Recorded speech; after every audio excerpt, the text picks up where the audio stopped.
Picture this. You're starting your day with a cup of tea or a hot shower, only to turn on the tap and get nothing but a trickle or silence.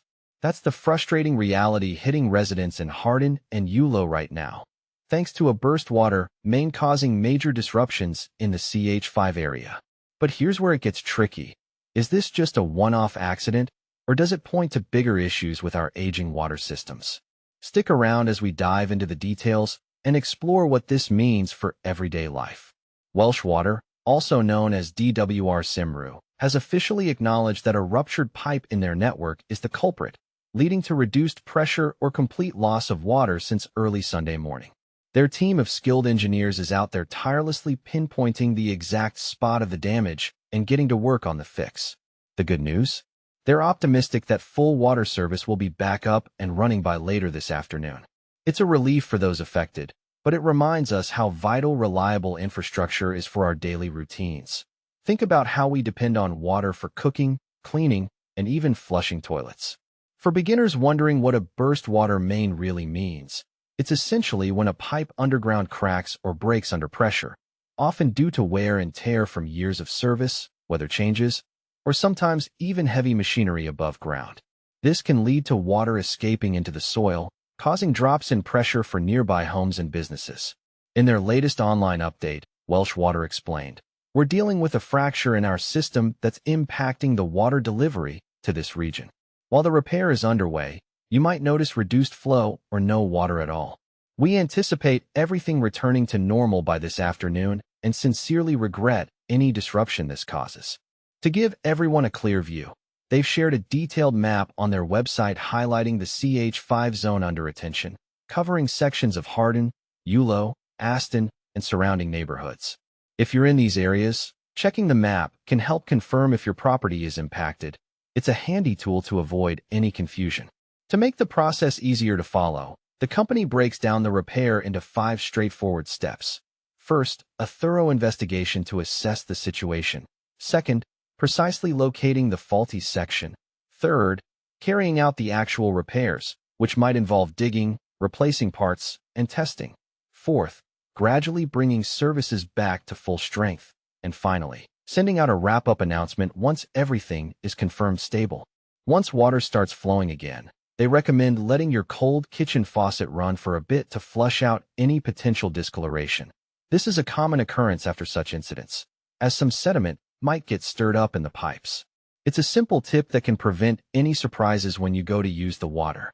And this is the part most people miss. What if you or someone in your household has special needs and can't cope without immediate help? Welsh Water has a fantastic program called Priority Services to step in.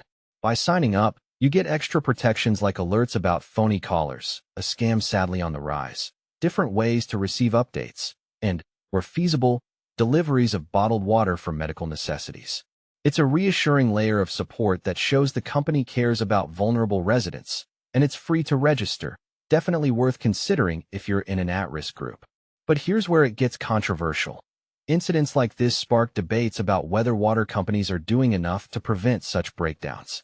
Is our infrastructure holding up under increasing demands from growing populations and changing climates? Some might argue for more funding and proactive maintenance to avoid these hassles, while others point to the challenges of maintaining miles of underground pipes. What do you think? Should we blame outdated systems? Or is there a way to balance costs with reliability? We'd love to hear your opinions in the comments below. If you've spotted something unusual related to this, or have your own water-related story from the Deeside area, feel free to reach out.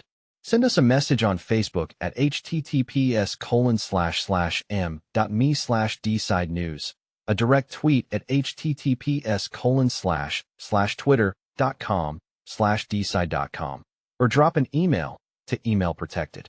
We're always eager to cover local news.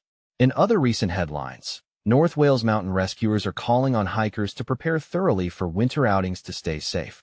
Read more at https://www.deeside.com/north-wales-rescuers-urge-plan-ahead-this-winter. Meanwhile, schools in the region are seeing a spike in challenging student behaviors since the pandemic ended. Check it out here.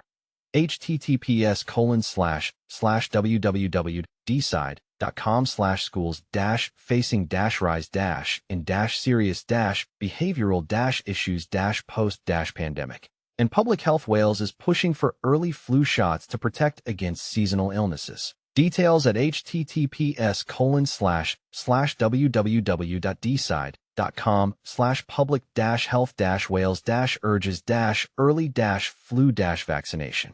Want to stay in the loop without the clutter? Join our no-spam, low-volume email list for the latest updates directly to your inbox.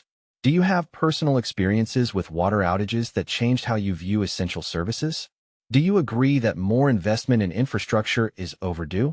Or is there a counter-argument we haven't considered? Share your thoughts and let's discuss. Your input matters.